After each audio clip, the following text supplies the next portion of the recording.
ओम गम गणपते नमः। श्री गणेशाय नमः। श्री हरि। मार्कंडे पुराण। श्राद्ध कर्म का वर्णन।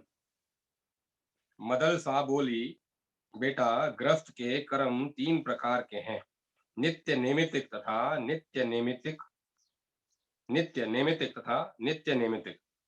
इनका वर्णन सुनो। पंचयज्ञ संबंधी कर्म जिसका अभी वर्णन किया है, नित्य कहलाता है। पुत्र जन्म आदि के उपलक्ष्य में किए हुए कर्म को नैमित्तिक कहते हैं। पर्व के अनुसार, पर्व के अवसर पर जो श्राद्ध आदि किए जाते हैं, उन्हें विद्वान पुरुषों को नित्य नैमित्तिक कर्म समझना चाहिए। उनमें से नैमित्तिक कर्म का नित्य नैमित्तिक कर्म समझना चाहिए। उनमें से नैमित्तिक कर्म का वर्णन करती हूँ। अभ्युदयिक श्राद्ध नैमित्तिक कर्म है, जिसे पुत्र जन्म के अवसर पर जात कर्म संस्कार के साथ करना चाहिए। विवाह आदि में भी जिस कर्म से वह बताया गया है, भली भांति उसका अनुष्ठान करना उचित है। नांदी मुख नाम के जो पितर हैं, उन्हीं का उसमें पूजन करना चाहिए और उन्हें दधि मिश्रित जौ के पिंड देने चाहिए।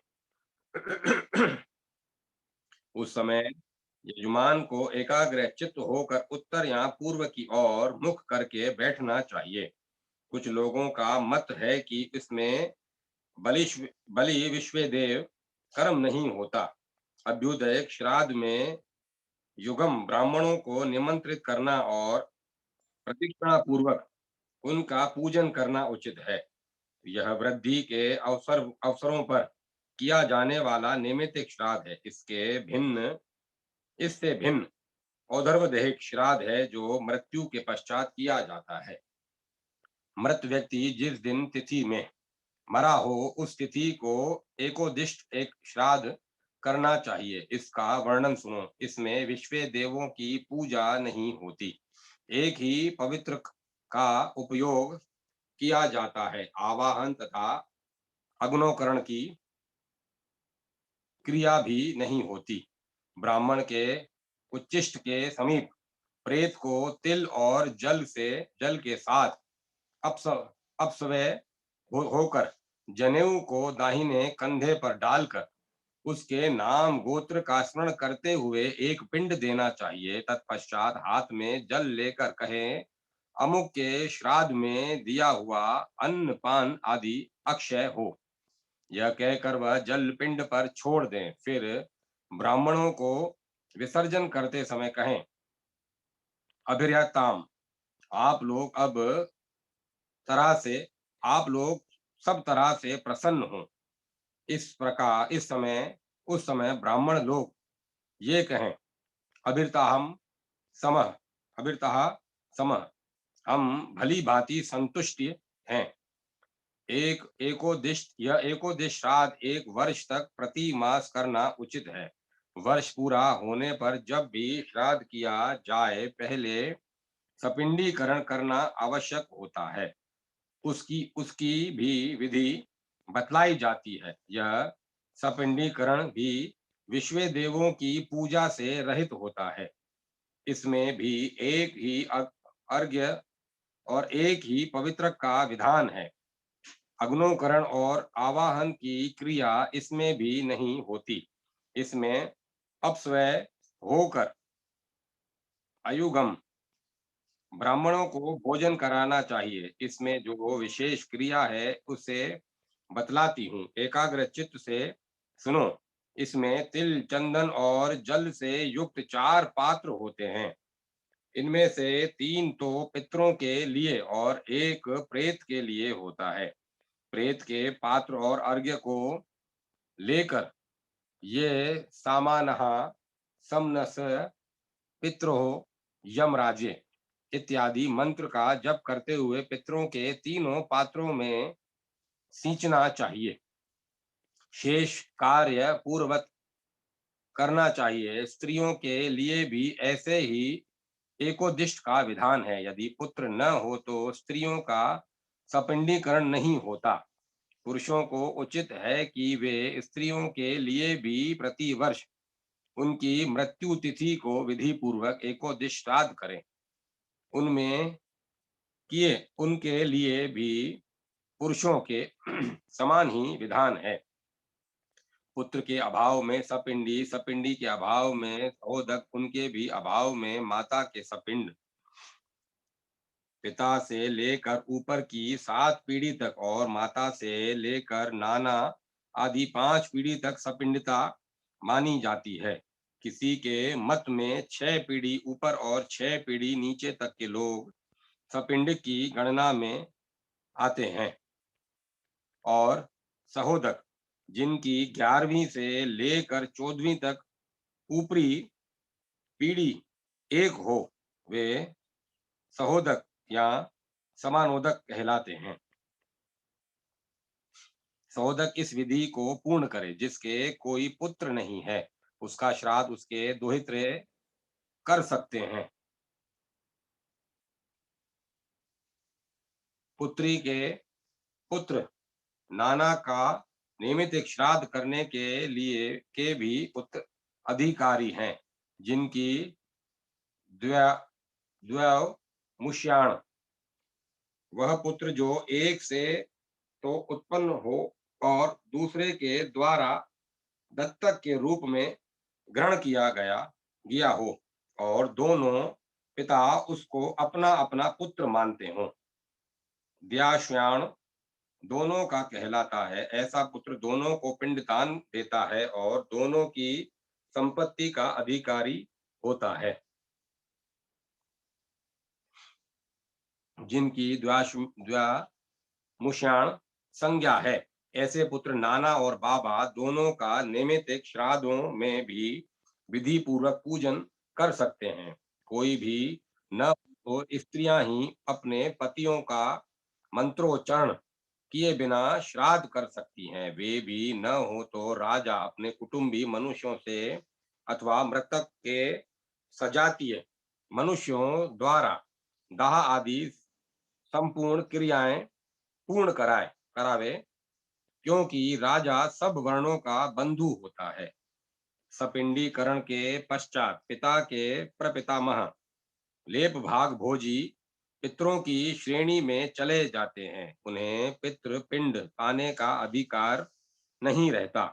उनसे आरंभ करके 4 पीढ़ी ऊपर के पितृ जो अब तक पुत्र के लेप भाग का अन्न ग्रहण करते हैं, उसके संबंध से रहित हो जाते हैं। अब उनको लेप भाग का अन्न पाने का भी अधिकार नहीं रहता। वे संबंधहीन अन्न का उपयोग करते हैं। जिन पिता पितामह और प्रपितामह, इन 3 पुरुषों को पिंड के अधिकारी समझना चाहिए। इनसे अर्थात पिता के पितामह से ऊपर तो जो 3 पीढ़ी के पुरुष हैं, वे लेप भाग के अधिकारी हैं। इस प्रकार 6 ये और 7वां यजमान, सब मिलाकर 7 पुरुषों का घनिष्ठ संबंध होता है, ऐसा मुनियों का कथन है। यह संबंध यजमान से लेकर ऊपर के लेप भाग भोजी पितरों तक माना जाता है। इनसे ऊपर के सभी पितृ पूर्वज कहलाते हैं। इनमें से जो नरक में निवास करते हैं, जो पशु पक्षियों की योनि में पड़े हैं, तथा जो भूत प्रेत आदि के रूप में स्थित हैं, उन सबको विधि पूर्वक श्राद्ध करने वाला यजमान तृप्त करता है। किस प्रकार तृप्त करता है यह बतलाती हूँ। सुनो, मनुष्य पृथ्वी पर जो अन्न बिखेरते हैं, उससे पिशाच योनि में पड़े हुए पितरों की तृप्ति होती है। बेटा, स्नान के वस्त्र से जो जल पृथ्वी पर टपकता है, उससे वृक्ष योनि में पड़े हुए पितृ तृप्त होते हैं। नहाने पर अपने शरीर से जो जल के कण इस पृथ्वी पर गिरते हैं, उनसे उन पितरों की तृप्ति होती है जो देव भाग को प्राप्त हुए हैं। पिंडों के उठाने पर जो अन्न के कण इस पृथ्वी पर गिरते हैं, उनसे पशु पक्षी की योनि में पड़े हुए पितरों की तृप्ति होती है। जल में जो बालक श्राद्ध कर्म कुल में कुल में जो बालक श्राद्ध कर्म के योग्य होकर भी संस्कार से वंचित रह गए हैं अथवा जल कर मरे हैं, वे बिखरे हुए अन्न और समार्जन के जल को ग्रहण करते हैं। ब्राह्मण लोग भोजन करके जब हाथ मुंह धोते हैं और चरणों का प्रक्षालन करते हैं, उस जल से भी अन्य अन्य पितरों की तृप्ति होती है। बेटा, उत्तम विधि से श्राद्ध करने वाले पुरुषों के अन्य पितर आदि दूसरी दूसरी योनि में चले गए हों तो भी उस श्राद्ध से उन्हें बड़ी तृप्ति होती है। अन्यान्योपार्जित धन से जो श्राद्ध किया जाता है, उससे चांडाल आदि योनियों में पड़े हुए पितर तृप्त होते हैं। वत्स, इस प्रकार यहाँ श्राद्ध करने वाले भाई बंधु अन्न और जल के कण मात्र से अनेक पितरों को तृप्त करते हैं। इसीलिए मनुष्य को उचित है कि वह पितरों के प्रति भक्ति रखते हुए शाक मात्र के द्वारा भी विधि पूर्वक श्राद्ध करे। श्राद्ध करने वाले पुरुष के कुल में कोई दुख नहीं भोगता। अब मैं नित्य नैमित्तिक श्राद्धों के काल बतलाती हूँ और मनुष्य जिस विधि से श्राद्ध करता है उसका भी वर्णन करती हूँ। सुनो, प्रत्येक मास की अमावस्या को जिस दिन चंद्रमा की संपूर्ण कलाएं क्षीण हो गई हों तथा अष्टका तिथि पोष, माघ, फाल्गुन तथा चैत्र के कृष्ण पक्ष की अष्टमी को अष्टका कहते हैं। अष्टका तिथि को अवश्य श्राद्ध करना चाहिए। इच्छा परा अब श्राद्ध का इच्छा प्राप्त कर काल सुनो। किसी विशिष्ट ब्राह्मण के आने पर सूर्य ग्रहण और चंद्र ग्रहण के अयन आरंभ होने पर विषुप योग में जिस समय सूर्य विषुप रेखा पर पहुंचते और दिन रात बराबर होते हैं, उसे विषुप कहते हैं। विषुप योग सूर्य की संक्रांति के दिन व्यतिपात योग में श्राद्ध के योग्य सामग्री की प्राप्ति होने पर दुख स्वप्न दिखाई देने पर जन्म नक्षत्र के दिन एवं ग्रह जनित पीड़ा होने पर स्वेच्छा से श्राद्ध का अनुष्ठान करें। श्रेष्ठ ब्राह्मण, क्षत्रिय, योगी, वेदज्ञ, ज्येष्ठ, सामग, त्रिणाचिकेत, द्वितीय कंठ के अंतर्गत अयम वाय यह पवते इत्यादि तीन त्रिणाचिकेत नामक अनुवाकों को पढ़ने या उसका अनुष्ठान करने वाला त्रिणाचिकेत, त्रिमधु, मधुवाता इत्यादि ऋचा का अध्ययन और मधुव्रत का आचरण करने वाला त्रिमधु, त्रि सुपर्णी, ब्रह्म ब्रह्म मेतु माम इत्यादि तीन अनुवाकों का अध्ययन और तत्संबंधी व्रत करने वाला त्रिसुपर्णी, क्षण क्षणगवेता, दोहित्र, ऋत्विक, जमाता, भांजा, पंचाग्नि कर्म में तत्पर तपस्वी, मामा, माता पिता के भक्त, शिष्य संबंधी एवं भाई बंधु, ये सभी श्राद्ध में उत्तम माने गए हैं, जिन्हें इन्हें निमंत्रित करना चाहिए। धर्म भ्रष्ट, रोगी, हिनांग, अधिकांग, दो बार ब्याही गई स्त्री के गर्भ से उत्पन्न काना, पति के जीते जी जरा पुरुष से पैदा की हुई संतान, पति के मरने पर पुरुष से उत्पन्न हुई संतान, मित्रद्रोही, खराब नखों वाला नपुंसक, काले दांतों वाला कुरूप, पिता के द्वारा कलंकित चुगलखोर, सोम रस बेचने वाला, कन्या को दूषित करने वाला, वेद गुरु एवं माता पिता का त्याग करने वाला, वेतन लेकर पढ़ाने वाला, शत्रु, जो पहले दूसरे पुरुष की पत्नी रह चुकी हो, ऐसी स्त्री का पति, वेदाध्ययन तथा अग्निहोत्र का त्याग करने वाला, शूद्र जातीय स्त्री के पति होने के दोष से दूषित तथा शास्त्र विरुद्ध कर्म में लगे रहने वाले अन्यान्य द्विज श्राद्ध में त्याग देने योग्य हैं। पहले बताए हुए श्रेष्ठ द्विजों को देवज्ञ अथवा श्राद्ध में एक दिन पहले ही निमंत्रण देना चाहिए। उसी समय से ब्राह्मणों तथा श्राद्ध कर्ता को भी संयम में रहना चाहिए। जो श्राद्ध में दान देकर अथवा श्राद्ध में भोजन करके मैथुन करता है, उसके रज वीर्य में 1 मास तक पितरों को शयन करना पड़ता है। जो स्त्री सहवास करके श्राद्ध में जाता और खाता है, उसके पितर उसी के वीर्य और मूत्र का 1 मास तक आहार करते हैं। इसीलिए बुद्धिमान पुरुष को एक दिन पहले ही ब्राह्मणों के पास निमंत्रण भेजना चाहिए। यदि पहले दिन ब्राह्मण न मिल सके तो भी श्राद्ध के दिन स्त्री प्रसंगी ब्राह्मणों को कदापि भोजन न कराएं, बल्कि समय पर भिक्षा के लिए स्वतः पधारे हुए संयमी यतियों को नमस्कार आदि से प्रसन्न करके शुद्ध चित्त से भोजन कराएं। जैसे शुक्ल पक्ष की अपेक्षा कृष्ण पक्ष पितरों को विशेष प्रिय है, वैसे ही पूर्वान की अपेक्षा उपराण उन्हें अधिक प्रिय है। घर पर आए हुए ब्राह्मणों का स्वागत पूर्वक पूजन करके उन्हें पवित्र युक्त हाथ से आचमन कराने के बाद आसनों पर बिठावें। श्राद्ध में विषम और देवज्ञ में सम संख्या के ब्राह्मणों को निमंत्रित करें अथवा अपनी शक्ति के अनुसार दोनों कार्यों में एक ब्राह्मण को भोजन करावें। यही बात मातामहों के श्राद्ध में भी होनी चाहिए। विश्व देवों का श्राद्ध भी ऐसा ही है।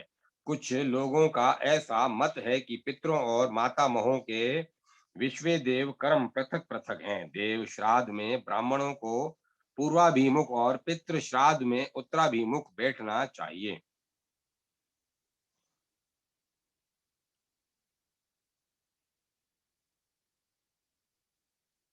मातामहों के श्राद्ध में भी मनीषी पुरुषों ने इसी विधि का प्रतिपादन किया है। पहले ब्राह्मणों को बैठने के लिए कुछ देकर विद्वान पुरुष अर्घ्य आदि से उनकी पूजा करे, फिर उन्हें पवित्रक आदि दे, उनसे आज्ञा लेकर मंत्रोच्चारण करके देवता का आवाहन करे। तत्पश्चात जौ और जल आदि से विश्व देवों को अर्घ्य देकर गंध पुष्प माला जल धूप और दीप आदि विधि पूर्वक निवेदन करे। पितरों के लिए ये सारी वस्तुएं अपस्वय होकर प्रस्तुत करनी चाहिए। पितृ श्राद्ध में बैठे हुए ब्राह्मणों को आसन के लिए द्विगुण भुगन दोहरे मुंडे दोहरे मुड़े हुए दोहरे मुड़े हुए कुछ देकर उनकी आज्ञा ले विधान पुरुष मंत्रोच्चारण पूर्वक पितरों का आवाहन करे और अपसवय होकर पितरों की प्रसन्नता के लिए तत्पर हो उन्हें अर्घ्य निवेदन करे। उसमें जौ के स्थान पर तिलों का उपयोग करना चाहिए।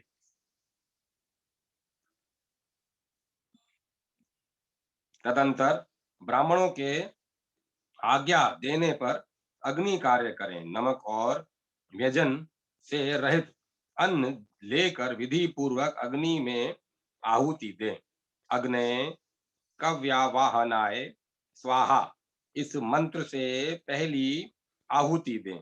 सोमाय पितृमते स्वाहा इस मंत्र से दूसरी आहुति दें तथा यमाय प्रेत प्रेतपते स्वाहा इस मंत्र से तीसरी आहुति को अग्नि में डालें। आहुति से बचे हुए अन्न को ब्राह्मणों के पात्र में परोसें, फिर पात्र में हाथ का सहारा दें। विधि पूर्वक कुछ और अन्न डालें एवं कोमल वचनों से प्रार्थना करें कि अब आप लोग सुख से भोजन कीजिए। फिर उन ब्राह्मणों को चाहिए कि वे एकाग्र चित्त एवं मौन होकर सुखपूर्वक भोजन करें। जो अन्न उन्हें अत्यंत प्रिय लगे वह तुरंत उनके सामने प्रस्तुत करें। इस प्रकार उस समय क्रोध को त्याग दें और ब्राह्मणों को आग्रह पूर्वक प्रलोभन दें, दे भोजन कराएं। उनके भोजन काल में रक्षा के लिए पृथ्वी पर तिल और सरसों बिखेरें तथा रक्षोधन मंत्रों का पाठ करें, क्योंकि श्राद्ध में अनेक प्रकार के विघ्न उपस्थित होते हैं। जो जब ब्राह्मण लोग पूर्ण भोजन कर लें तो पूछें, क्या आप लोग भली भांति तृप्त हो गए? इसके उत्तर में ब्राह्मण कहे, हाँ, हम पूर्ण तृप्त हो गए। फिर उनकी आज्ञा लेकर पृथ्वी पर सब और कुछ अन्न बिखेरें। इसी प्रकार आचमन करने के लिए एक एक ब्राह्मण को बारी बारी से जल दें। तत्पश्चात फिर उनकी आज्ञा ले मन, वाणी और शरीर को संयम में रखकर तिल सहित संपूर्ण अन्न से पितरों के लिए पृथक पृथक पिंड दें। यह पिंडदान ब्राह्मणों के उच्चिष्ट के समीप ही कुशों पर रखना चाहिए। पितृ तीर्थ से अंगूठा और तर्जनी के बीच का भाग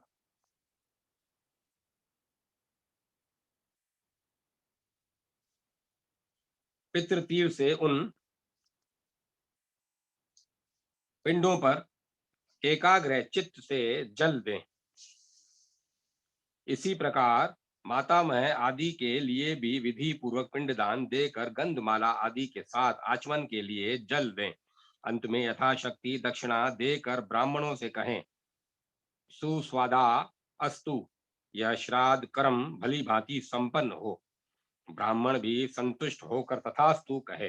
फिर विश्वेदेव संबंधी ब्राह्मणों से कहें, हे विश्वेदेव गण, आपका कल्याण हो, आप लोग प्रसन्न रहें। तब ब्राह्मण लोग तथास्तु कहें। इसके बाद उनसे आशीर्वाद की याचना करें और प्रिय वचन कहते हुए भक्ति पूर्वक प्रणाम करके उन्हें विदा दें। दरवाजे तक उन्हें पहुंचाने के लिए पीछे पीछे जाएं और उनकी आज्ञा लेकर लौटें। तदंतर नित्य क्रिया करें और अतिथियों को भोजन कराएं। किन्हीं किन्हीं श्रेष्ठ पुरुषों का विचार है कि नित्य कर्म भी पितरों के ही उद्देश्य से होता है। दूसरे लोग ऐसा कहते हैं कि इससे पितरों का कोई संबंध नहीं है, शेष कार्य पूर्वत करें। किन्हीं किन्हीं का मत है कि पितरों के लिए पृथक पाक बनाकर श्राद्ध करना चाहिए। कुछ लोगों का विचार है ऐसा नहीं करना चाहिए। इसके बाद यजमान अपने भृत्य आदि के साथ अवशिष्ट अन्न भोजन करे। धर्मज्ञ पुरुष को इसी प्रकार एकाग्र चित्त होकर पितरों का श्राद्ध करना चाहिए और जिस प्रकार ब्राह्मणों को संतोष हो वैसी चेष्टा करनी चाहिए। श्राद्ध में दोहित्र पुत्री का पौत्र कुतुक दिन के 15 भागों में से 8वां भाग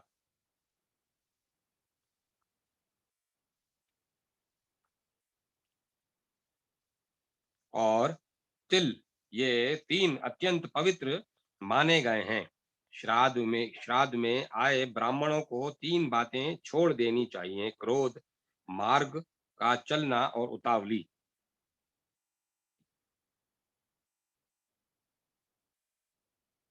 बेटा, श्राद्ध में चांदी का पात्र बहुत उत्तम माना गया है। उसमें चांदी का दर्शन या दान अवश्य करना चाहिए। सुना जाता है पितरों ने चांदी के पात्र में ही गो रूप धारणी पृथ्वी से स्वधा का दोहन किया था। अतः पितरों को चांदी का दान अभिष्ट एवं प्रसन्नता बढ़ाने वाला है। श्राद्ध विहित और निषिद्ध वस्तु का वर्णन तथा ग्रस्थोचित सदाचार का निरूपण। मदलसा कहती हैं, बेटा, भक्ति पूर्वक लाई हुई कौन वस्तु पितरों को प्रिय है और कौन वस्तु अप्रिय है। इस बात का वर्णन करती हूँ, सुनो। अभिशान से पितरों का 1 मास तक तृप्ति बनी रहती है। गाय का दूध अथवा उसमें बनी हुई खीर उन्हें 1 वर्ष तक तृप्त रखती हैं। जिस कन्या का विवाह गौरी अवस्था में हुआ है, उससे उत्पन्न पुत्र से और गया के श्राद्ध से पितृ अनंत काल तक तृप्त रहते हैं। श्राद्ध से पितृ अनंत काल तक तृप्त रहते हैं, इसमें तनिक भी संदेह नहीं है। अन्नों में श्यामक, सावा, राज शामक, प्रसाती का निवार और पौष्कल ये पितरों को तृप्त करने वाले हैं।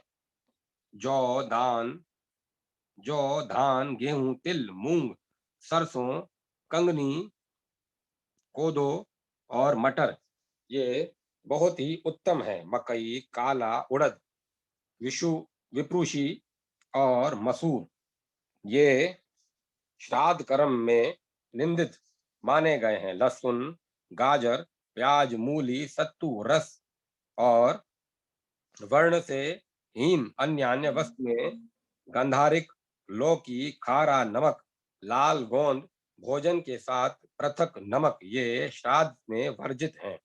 इसी प्रकार जिसकी वाणी से कभी प्रशंसा नहीं की जाती वह वस्तु श्राद्ध में निषिद्ध है। सूद में मिला हुआ पतित मनुष्यों के यहाँ से लाया हुआ अन्याय से तथा कन्या को बेचने से प्राप्त किया हुआ धन श्राद्ध के लिए अत्यंत निंदित है। दुर्गंधित फेन युक्त थोड़े जल वाले सरोवर से लाया हुआ जहां गाय की प्यास न बुझ सके ऐसे स्थान से प्राप्त किया हुआ रात का भरा हुआ सब लोगों का छोड़ा हुआ अप्यय तथा पोसले का जल श्राद्ध में सदा ही वर्जित है।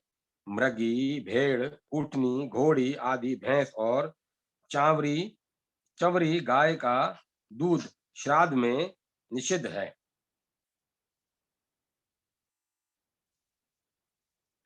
हालांकि हाल की ब्याई हुई गाय गौ का भी 10 दिन के भीतर का दूध वर्जित है।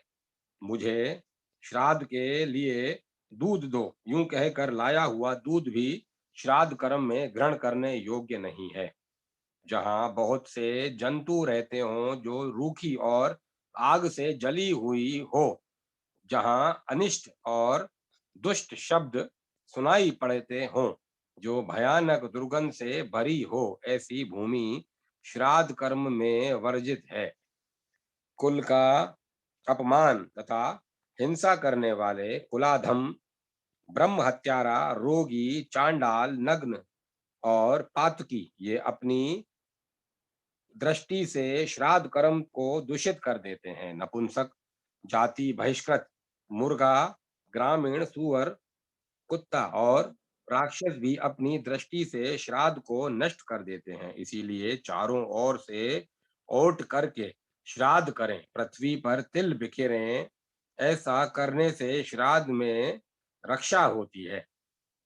श्राद्ध की जिस वस्तु को मरण शोच या जनना शोच से युक्त मनुष्य छू दे, बहुत दिनों का रोगी पतित एवं मलिन पुरुष स्पर्श कर ले, वह पितरों की पुष्टि नहीं करती। इसीलिए श्राद्ध में ऐसे वस्तु का त्याग करना चाहिए। रजस्वला स्त्री की दृष्टि श्राद्ध में वर्जित है। सन्यासी और जुआरियों का आना जाना भी रोकना चाहिए। जिसमें बाल और कीड़े पड़ गए हों, जिसे कुत्तों ने देख लिया हो, जो बासी एवं दुर्गंधित हो, ऐसी वस्तु का श्राद्ध में उपयोग न करें। बैंगन और शराब का भी त्याग करें। जिस प्रकार पहने हुए वस्त्र की हवा लग जाए वह भी श्राद्ध से वर्जित है। जिस अन्न पर पहने हुए वस्त्र की हवा लग जाए वह भी श्राद्ध में वर्जित है।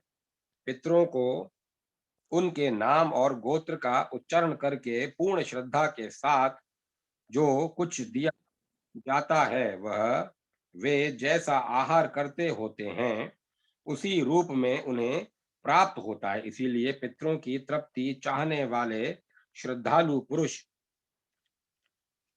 को उचित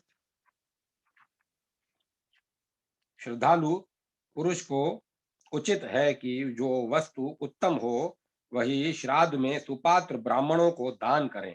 विद्वान पुरुष योगी पुरुषों को सदा ही श्राद्ध में भोजन कराए, क्योंकि पितरों का आधार योग ही है। इसीलिए योगियों का सर्वदा पूजन करें। हजार ब्राह्मणों की अपेक्षा यदि एक ही योगी को पहले भोजन करा दिया जाए तो वह पानी से नौका की भांति यजमान और श्राद्ध भोजी ब्राह्मणों का सागर से उद्धार कर देता है। इस विषय में ब्रह्मवादी पुरुष उस पितृगाथा का गान किया करते हैं जिसे पूर्व काल में राजा पुरूरवा के पितरों ने गाया था। हमारी वंश परंपरा में किसी को ऐसा श्रेष्ठ पुत्र कब उत्पन्न होगा जो योगियों को भोजन कराने से बचे हुए अन्न को लेकर पृथ्वी पर हमारे लिए पिंड दे, अथवा गया में जाकर उत्तम हविष का पिंड सामयिक शाक और एवं तिल मिली हुई खिचड़ी देगा।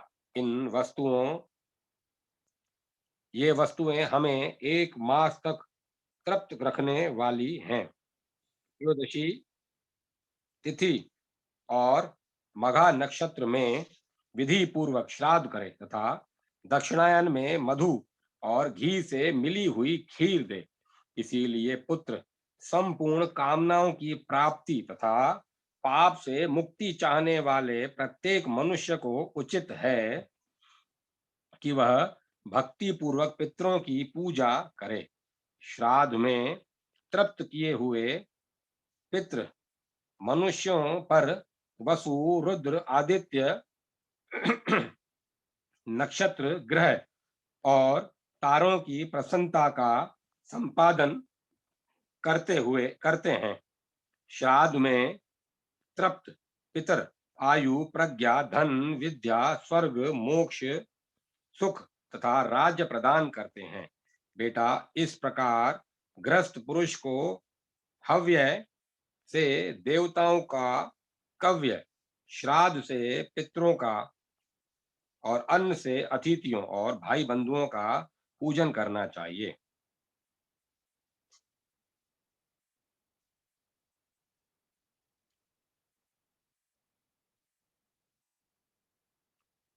इनके सिवाय भूत प्रेत समस्त भूत भृत्यगण पशु पक्षी चींटी वृक्ष तथा अन्यान्य याचकों की तृप्ति भी सदाचारी गृहस्थ पुरुष को करनी चाहिए। जो नित्य नियमित क्रियाओं का उल्लंघन करके पूजन करता है वह पाप भोगता है। अलर्क बोले, माता जी, आपने पुरुष के नित्य नियमित तथा नित्य नित्य नैमित्तिक तथा नित्य नैमित्तिक ये 3 प्रकार के कर्म बतलाए। अब मैं आपके मुंह से सदाचार का वर्णन सुनना चाहता हूँ जिसका पालन करने वाला मनुष्य इस लोक और परलोक में भी सुख पाता है। मदलसा ने कहा, बेटा, ग्रस्त पुरुष को सदा ही सदाचार का पालन करना चाहिए। आचारहीन मनुष्य को न इस लोक में सुख मिलता है न परलोक में। जो सदाचार का उल्लंघन करके मन मना बर्ताव करता है उस पुरुष का कल्याण यज्ञ दान और तपस्या से भी नहीं होता। दुराचारी पुरुष को इस लोक में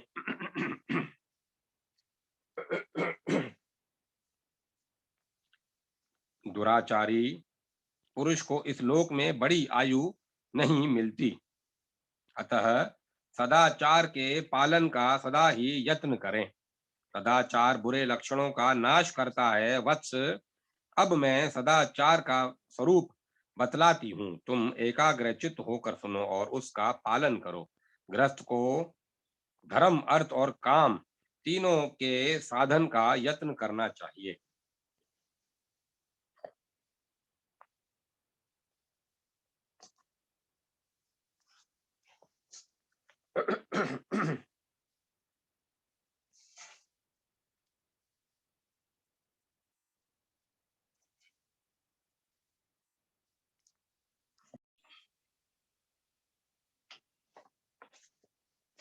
सदाचार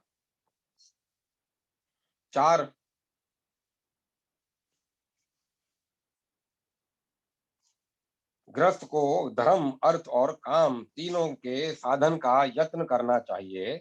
उनके सिद्ध होने पर उसे इस लोक और परलोक में भी सिद्धि प्राप्त होती है। मन को वश में करके अपनी आय का 1/4 भाग पारलौकिक लाभ के लिए संग्रहित करे। आधे भाग से नित्य नियमित कार्यों का निर्वाह करते हुए अपना भरण पोषण करे तथा 1/4 भाग अपने लिए मूल पूंजी के रूप में रख कर उसे बढ़ावे। बेटा, ऐसा करने से धन सफल होता है। इसी प्रकार पाप की निवृत्ति तथा पारलौकिक उन्नति के लिए विद्वान पुरुष धर्म का अनुष्ठान करे। ब्रह्म मुहूर्त में उठकर धर्म और अर्थ का चिंतन करे। अर्थ के कारण जो शरीर को कष्ट उठाना पड़ता है उसका भी विचार करे। फिर देह के तात्विक अर्थ पर ब्रह्म परमात्मा का स्मरण करे। उसके बाद शयन से उठकर नित्य कर्म से निवृत्त हो स्नान आदि से पवित्र होकर मन को संयम में रखते हुए पूर्वाभिमुख बैठे और आचमन करके संध्योपासन करे। प्रातः काल की संध्या और उस समय आरंभ करे जब तारे दिखाई देते हों। इसी प्रकार सायंकाल की संध्या उपासना सूर्यास्त से पहले ही विधि पूर्वक आरंभ करे। आपत्ति काल के सिवाय और किसी समय उसका त्याग न करे। बुरी बुरी बातें बकना, झूठ बोलना, कठोर वचन मुंह से निकालना, असत्य शास्त्र पढ़ना, नास्तिकवाद को अपनाना तथा दुष्ट पुरुषों की सेवा करना छोड़ दे। मन को वश में रखते हुए प्रतिदिन सायंकाल और प्रातः काल हवन करे। उदय और अस्त के समय सूर्य मंडल का दर्शन न करे। बाल संवारना, आईना देखना, दातून करना और देवताओं का तर्पण करना यह सब कार्य पूर्वान काल में ही करना चाहिए।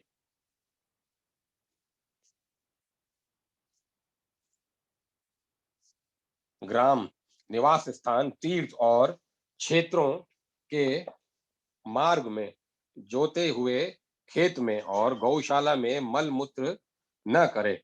पराई स्त्री को नंगी अवस्था में न देखे। अपनी निष्विष्ठा पर दृष्टिपात न करे। रजस्वला स्त्री का दर्शन, स्पर्श तथा उसके साथ भाषण भी वर्जित है। पानी में मल मूत्र का त्याग अथवा मैथुन न करे। बुद्धिमान पुरुष मल मूत्र, केश, राख, खोपड़ी, भूसी, कोयले, हड्डियों के चूर्ण, रस्सी, वस्त्र आदि पर तथा केवल पृथ्वी पर और मार्ग में कभी न बैठे। ग्रस्त मनुष्य अपने वैभव के अनुसार देवता, पितृ, मनुष्य तथा अन्यान्य प्राणियों का पूजन करके पीछे भोजन करे। भली भांति आचमन करके हाथ पैर धोकर पवित्र हो पूर्व या उत्तर की ओर मुख करके भोजन के लिए आसन पर बैठे और हाथों को घुटनों के भीतर करके मौन भाव से भोजन करे। भोजन के समय मन को अन्यत्र न ले जाए। यदि अन्न किसी प्रकार की हानि करने वाला हो तो उस हानि को ही बतावे। उसके सिवाय अन्न के और किसी दोष की चर्चा न करे। भोजन के साथ पृथक नाम नमक लेकर न खाए। अधिक गर्म अन्न खाना भी ठीक नहीं है। मनुष्य को चाहिए कि खड़े होकर यहाँ चलते चलते मलमूत्र का त्याग, आचमन तथा कुछ भी भक्षण न करे। झूठे मुंह वार्तालाप न करे तथा उस अवस्था में स्वाध्याय भी वर्जित है। झूठे मुंह से गौ, ब्राह्मण, अग्नि तथा अपने मस्तक का भी स्पर्श न करे। झूठी अवस्था में सूर्य, चंद्रमा और तारों की ओर जानबूझकर न देखे। दूसरे के आसन, शैया और बर्तन का भी स्पर्श न करे। गुरुजनों के आने पर उन्हें बैठने को आसन दे। उठकर प्रणाम पूर्वक उनका स्वागत सत्कार करे। उनके अनुकूल बातचीत करे, जाते समय उनके पीछे पीछे जाए, कोई प्रतिकूल बात न करे, एक वस्त्र धारण करके भोजन तथा देव पूजन न करे। बुद्धिमान पुरुष ब्राह्मणों से बोझ न ढुलाए और आग में मूत्र त्याग न करे। नग्न होकर कभी स्नान अथवा शयन न करे। दोनों हाथों से सिर न खुजलाए। बिना कारण बारंबार सिर के ऊपर से स्नान न करे। सिर से स्नान कर लेने पर किसी भी अंग में तेल न लगाए। सब सब अनाध्यायों के दिन स्वाध्याय बंद रखे। ब्राह्मण अग्नि, गौ तथा सूर्य की ओर मुंह करके पेशाब न करे। दिन में उत्तर की ओर और रात्रि में दक्षिण की ओर मुंह करके मल मूत्र का त्याग करे। जहां ऐसा करने में कोई बाधा हो वहां इच्छा अनुसार करे। गुरु के दुष्कर्म की चर्चा न करे। यदि वे क्रोध हो तो उन्हें विनय पूर्वक प्रसन्न करें। दूसरे लोग भी यदि गुरु की निंदा करते हो तो उसे न सुने। ब्राह्मण, राजा, दुख से आतुर मनुष्य, विद्या वृद्ध पुरुष, गर्भिणी स्त्री, बोझ से व्याकुल मनुष्य, गूंगा, अंधा, बहरा, मत उन्मत्त, व्यभिचारिणी स्त्री, शत्रु, बालक और पतित, ये यदि सामने से आते हो तो स्वयं किनारे हटकर इनको जाने के लिए मार्ग देना चाहिए। विद्वान पुरुष देवालय, चैत्य वृक्ष, चौराहा, विद्या वृद्ध पुरुष, गुरु और देवता उनको दाहिने करके चले। दूसरों के धारण किए हुए जूते और वस्त्र स्वयं न पहने। दूसरों के उपयोग में आए हुए यज्ञोपवीत आभूषण और कमंडलू का भी त्याग करे। चतुर्दशी, अष्टमी, पूर्णिमा तथा पर्व के दिन तेलांगन, तेलाभ्यंग एवं स्त्री सहवास न करे।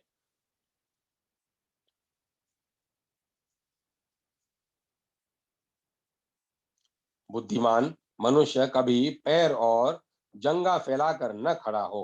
पैरों को न हिलाए और पैरों को पैर से न दबाए। किसी को चुभती बात न कहे। निंदा और चुगली छोड़ दे।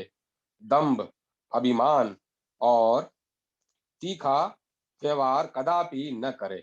मूर्ख, उन्मत्त, व्यसनी, कुरूप, मायावी, हिनांग तथा अधिकांग मनुष्यों की खिल्ली न उड़ाए। पुत्र और शिष्य को शिक्षा देने के लिए आवश्यकता होने पर उन्हीं को दंड दे, दूसरों को नहीं। आसन को पैर से खींच कर न बैठे। सायंकाल और प्रातः काल पहले अतिथि का सत्कार करके फिर स्वयं भोजन करे। वत्स सदा पूर्व और उत्तर की ओर मुख करके ही दातून करे। दातून करते समय मौन रहे। दातून के लिए निषिद्ध वृक्षों का परित्याग करे। उत्तर और पश्चिम की ओर सिर करके कभी न सोए। दक्षिण या पूर्व दिशा की ओर ही मस्तक करके सोए। दुर्गंधि युक्त जल में स्नान न करे। रात्रि में न नहाए। ग्रहण के समय रात्रि में भी स्नान करना बहुत उत्तम है। उसके इसके सिवाय अन्य समय में उसके सिवाय अन्य समय में दिन में ही स्नान का विधान है। स्नान कर लेने के बाद हाथ या कपड़े से शरीर को न मले। बालों और वस्त्रों को न फटकारे। विद्वान पुरुष बिना स्नान किए कभी चंदन न लगावे। और काले रंग लाल रंग बिखेरे लाल रंग बिरंगे और काले रंग के कपड़े न पहने जिसमें बाल, थूक या कीड़े पड़ गए हों, जिस पर कुत्ते की दृष्टि पड़ गई हो, जिसको किसी ने चाट लिया हो अथवा जो सार भाग निकाल लेने के कारण दूषित हो गया हो, ऐसे अन्न को न खाए। बहुत देर के बने हुए और बासी भात को त्याग दे। पीठी, साग, ईख के रस और दूध की बनी हुई वस्तुएं भी यदि बहुत दिनों की हो तो उन्हें भी न खाए। सूर्य के उदय और अस्त के समय शयन न करे। बिना नहाए बिना बैठे अनमनस्व अनमनस्क होकर शैया पर बैठकर या सोकर केवल पृथ्वी पर बैठकर बोलते हुए एक कपड़ा पहनकर अथवा तथा भोजन की और देखने वाले पुरुषों को न देकर मनुष्य कदापि भोजन न करे। सवेरे शाम दोनों समय भोजन की यदि यही विधि है। विद्वान पुरुष को कभी पराई स्त्री के साथ समागम नहीं करना चाहिए, पर स्त्री संगम मनुष्यों के इष्ट पूर्त और आयु का नाश करने वाला है। इस संसार में पर स्त्री समागम के समान मनुष्य की आयु का विधिक विधातक कार्य दूसरा कोई नहीं है। देव पूजा, अग्निहोत्र, गुरुजनों को प्रणाम तथा भोजन भली भांति आचमन करके करना चाहिए। स्वच्छ, फेन रहित, दुर्गंध शून्य और पवित्र जल लेकर पूर्व या उत्तर की ओर मुख करके आचमन करना चाहिए। जल के भीतर की, घर की, बाम्बी की, बिल चूहे के बिल और शोच की बची हुई ये 5 प्रकार की मिट्टियां त्याग देने योग्य हैं। हाथ पैर धोकर एकाग्र चित्त से मार्जन करके घुटनों को समेटकर 2 बार मुंह के दोनों किनारों को पोंछे। फिर संपूर्ण इंद्रियों और मस्तक का स्पर्श करके जल से भली भांति 3 बार आचमन करे। इस प्रकार पवित्र होकर समाहित चित्त से सदा देवताओं, पितरों और ऋषियों की क्रिया करनी चाहिए। थूकने, खखारने और कपड़े पहनने पर बुद्धिमान पुरुष आचमन करे। छींकने, चाटने, वमन करने, थूकने आदि के पश्चात आचमन, गाय के पीठ का स्पर्श, सूर्य का दर्शन करना तथा दाहिने कान को छू लेना चाहिए। इसमें इनसे इनमें पहले के अभाव में दूसरा उपाय करना चाहिए।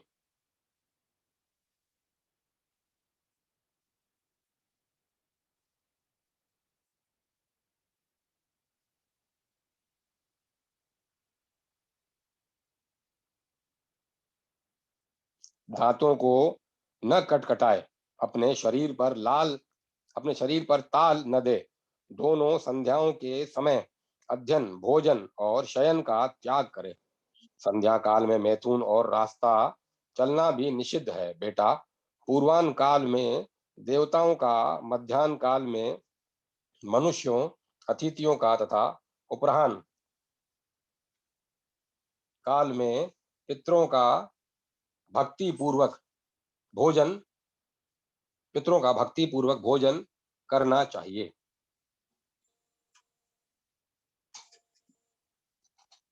सिर से स्नान करके देव कार्य या पितृ कार्य में प्रवृत्त होना उचित है। पूर्व या उत्तर की ओर मुख करके शोर कराएं। उत्तम कुल में उत्पन्न होने पर भी जो कन्या किसी अंग से हीन, रोगिणी, विकृत रूप वाली, पीले रंग की, अधिक बोलने वाली तथा सबके द्वारा निंदित हो, उसके साथ विवाह न करें। जो किसी अंग से हीन न हो, जिसकी नासिका सुंदर हो तथा जो सभी उत्तम लक्षणों से सुशोभित हो, वैसी ही कन्या के साथ कल्याणकामी पुरुष को विवाह करना चाहिए। पुरुष को उचित है कि स्त्री की रक्षा करे, दिन में शयन और मैथुन न करे, दूसरों को कष्ट देने वाला कार्य न करे, किसी जीव को पीड़ा न दे। रजस्वला स्त्री 4 रातों तक कभी सभी वर्ण के पुरुषों के लिए त्याज्य है। यदि कन्या का जन्म रोकना हो तो 5वीं रात में ही स्त्री सहवास न करें। 6ठी रात आने पर स्त्री के पास जाएं, क्योंकि युगम रात्रियों में ही इसे श्रेष्ठ इसके लिए श्रेष्ठ हैं। युगम रात्रियों में स्त्री सहवास से पुत्र का जन्म होता है और अयुगम रात्रि में गर्भाधान करने से कन्या उत्पन्न होती है। अतः पुत्र की इच्छा रखने वाला युगम पुरुष युगम रात्रियों में ही स्त्री के साथ शयन करे। पूर्वान्ह में मैथुन करने से विधर्मी और संध्या काल में करने से नपुंसक पुत्र उत्पन्न होता है। बेटा हजामत बनावाने, वमन होने, स्त्री प्रसंग करने तथा शमशान भूमि में जाने पर वस्त्र सहित स्नान करें।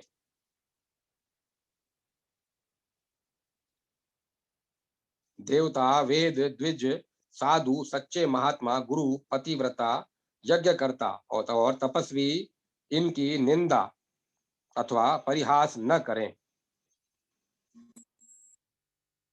यदि कोई उद्दंड मनुष्य ऐसा करता हो तो उसकी बात सुने भी नहीं। अपने से श्रेष्ठ और अपने से नीच व्यक्तियों की शैया और आसन पर न बैठे, अमंगल में वेश न धारण करे और मुख से अमांगलिक वचन भी न बोले। स्वाध्याय वस्त्र, स्वच्छ वस्त्र पहने और श्वेत पुष्पों की माला धारण करे। उद्दंड, उन्मत्त, अविनीत, शीलहीन, चोरी आदि से दूषित, अधिक अपव्ययी, लोभी, वेरी, उल्टा के पति, अधिक बोलना, अधिक बलवान, अधिक दुर्लभ, लोक में निंदित तथा सब पर संदेह करने वाले लोगों से कभी मित्रता न करें। साधु, सदाचारी, विद्वान, चुगली न करने वाले, सामर्थ्यवान तथा उद्योगी पुरुषों से मित्रता स्थापित करें। विद्वान पुरुष वेद विद्या एवं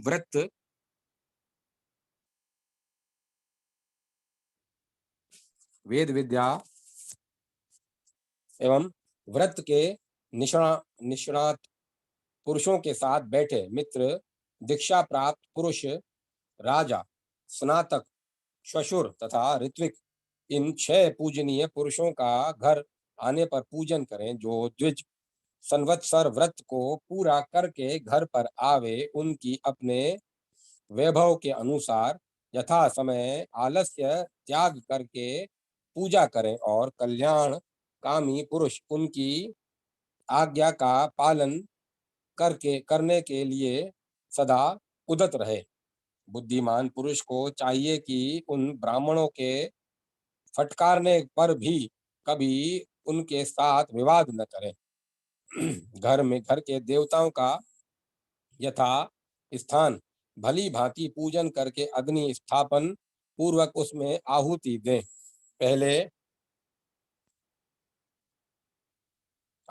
पहली आहुति ब्रह्मा को, दूसरी प्रजापति को, तीसरी ग्राहकों को, चौथी कश्यप को और पांचवी अनुमति को दें।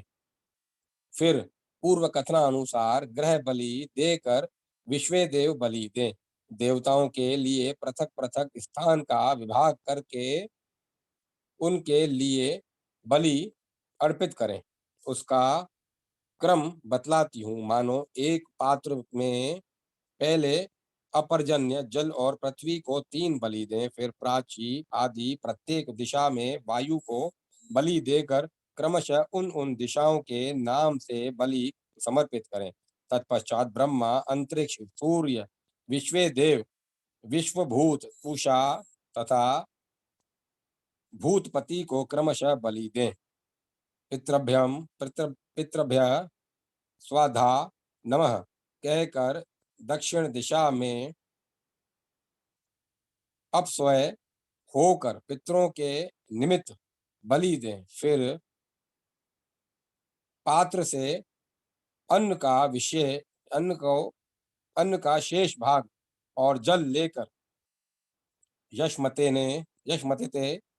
निर्णय जन्म इस मंत्र से वाव्य दिशा में उसे विधि पूर्वक छोड़ दें। तदंतर रसोई के अन्न से अग्रासन तथा हंतकार निकालकर उन्हें विधि पूर्वक ब्राह्मण को दें। देवता आदि के सब कर्म उन उनके तीर्थों से ही करने चाहिए। ब्रह्म तीर्थ से आचमन करना चाहिए। दाहिने हाथ में उत्तर अंगूठे के उत्तर और जो एक रेखा होती है वह ब्रह्म तीर्थ के नाम से प्रसिद्ध है। उसी के उसी से आचमन करना उचित है। तर्जनी और अंगूठे के बीच का भाग पितृ तीर्थ कहलाता है। नांदी मुख पितरों को छोड़कर अन्य सब पितरों को उसी तीर्थ से जल आदि देना चाहिए। अंगुलियों के अग्र भाग में देव तीर्थ है, उससे देव कार्य करना विधान है। कनिष्ठिका के मूल भाग में काय तीर्थ है, उससे प्रजापति का कार्य किया जाता है। इस प्रकार इन तीर्थों से सदा देवताओं और पितरों के कार्य करना चाहिए, अन्य तीर्थों से कदापि नहीं। ब्रह्म तीर्थ से आचमन उत्तम माना गया है। पितरों का तर्पण पितृ तीर्थ से, देवताओं का देव तीर्थ से और प्रजापति का काय तीर्थ से करना श्रेष्ठ बताया है। नांदी मुख के पितरों के लिए पिंड दान और तर्पण प्रजापत्य तीर्थों से करना चाहिए। विद्वान पुरुष एक साथ जल और अग्नि न ले, गुरुजनों और देवताओं की और पांव न फैलाए, बछड़े को दूध पिलाती हुई गाय को न छेड़े।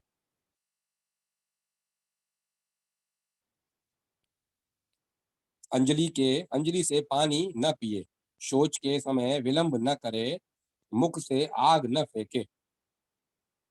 बेटा, जहाँ ऋण देने वाला धनी वेद क्षत्रिय ब्राह्मण और जल पूर्ण नदी ये चार न हो, वहां निवास नहीं करना चाहिए।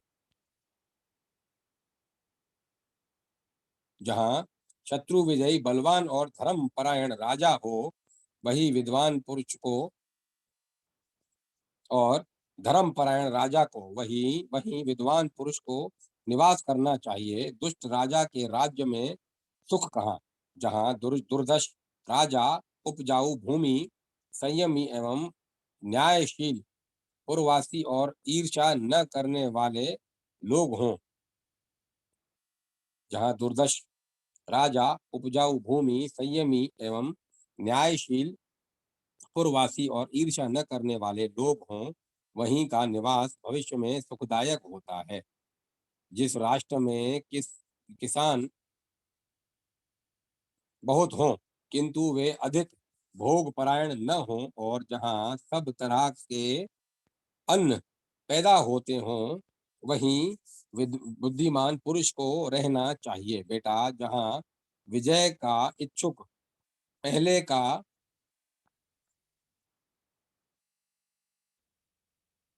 जहाँ विजय का इच्छुक पहले का शत्रु और सदा उत्सव मनाने के ही में ही लगे रहने वाले लोग ये तीन सदा रहते हों, वहां निवास न करें। विद्वान पुरुषों को ऐसे ही स्थानों पर सदा निवास करना चाहिए जहाँ के सहवासी सुशील हों। अब मैं कथा को विराम देता हूँ।